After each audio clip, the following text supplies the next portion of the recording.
অনেক উদ্যোক্তা আছে যারা তাদের পণ্যে ব্যবহৃত যে লোগো বা নাম সেটিকে তারা ট্রেডমার্ক করতে চাচ্ছে।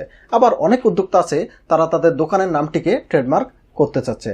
আবার অনেকে ই কমার্সের মাধ্যমে যারা কার্যক্রম করে থাকে তারা তাদের ওয়েবসাইট বা ফেসবুক পেজের লোগোটিকে ট্রেডমার্ক করতে চাচ্ছে। তো ট্রেডমার্ক করতে চাওয়া একজন ব্যক্তি বা একজন উদ্যোক্তার প্রথম প্রশ্ন হচ্ছে, একটি ট্রেডমার্ক করার জন্য আমার কোন কোন ডকুমেন্ট বা কোন কোন কাগজপত্র লাগবে।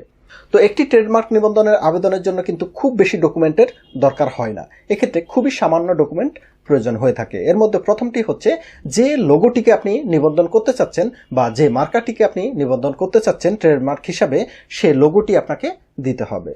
দ্বিতীয়ত হচ্ছে আপনার প্রতিষ্ঠানের ট্রেড লাইসেন্সের কপিটি দিতে হবে। সেক্ষেত্রে এই ট্রেড লাইসেন্সটি যদি ইউনিয়নের মধ্যেও হয়ে থাকে, ইউনিয়ন পরিষদ থেকে আপনি ট্রেড লাইসেন্সটি দিলেও চলবে। সেক্ষেত্রে ঢাকা সিটি কর্পোরেশনের ট্রেড লাইসেন্স হতে হবে এমন কোনো কিন্তু কথা নেই, বা লিমিটেড কোম্পানির লাইসেন্স লাগবে এরকম কোনো কথা নেই।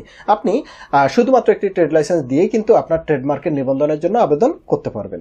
এর পরবর্তীতে তৃতীয় যে ডকুমেন্টটি লাগবে সেটি হচ্ছে আবেদনকারীর জাতীয় পরিচয়পত্রের কপি লাগবে। সেক্ষেত্রে জাতীয় পরিচয়পত্রের কপি না থাকলে তার পাসপোর্ট দিয়েও কিন্তু এই আবেদন করা যাবে। চতুর্থ হচ্ছে আবেদনকারীর একটি বৈধ ইমেল অ্যাড্রেস এবং একটি মোবাইল নাম্বার এটি দিতে হবে। তো এগুলো হচ্ছে বেসিক ডকুমেন্ট যেগুলো একজন ট্রেডমার্কের আবেদন করতে গেলে লাগবে। এবং একটি তথ্য কিন্তু আপনাকে দিতে হবে, সেটি হচ্ছে এই লোগোটি আপনি কোন শ্রেণীর পণ্যের জন্য ব্যবহার করবেন সে তথ্যটি দিতে হবে।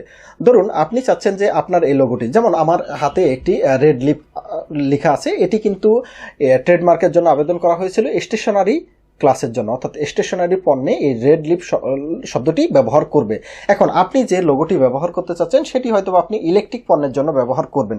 সেক্ষেত্রে আপনাকে এটি মেনশন করে দিতে হবে যে আপনার ব্যবহৃত লোগোটি কোন শ্রেণীর পণ্যের জন্য বা কোন ধরনের পণ্যের জন্য ব্যবহার করবেন, সেটির ভিত্তিতেই কিন্তু ট্রেডমার্কের আবেদনটি হবে। কেননা আমাদের ট্রেডমার্কে কিন্তু 45টি ক্লাস আছে, এক একটি ক্লাস কিন্তু এক এক শ্রেণীর পণ্য নির্দেশ করে। যেমন খাদ্যপণ্যের জন্য একটি ক্লাস আছে, স্টেশনারির জন্য একটি ক্লাস আছে, ইলেকট্রিকের জন্য একটি ক্লাস আছে, এরকম বিভিন্ন ক্লাস আছে যেটি আপনাকে কিন্তু নির্ধারণ করে দিতে হবে।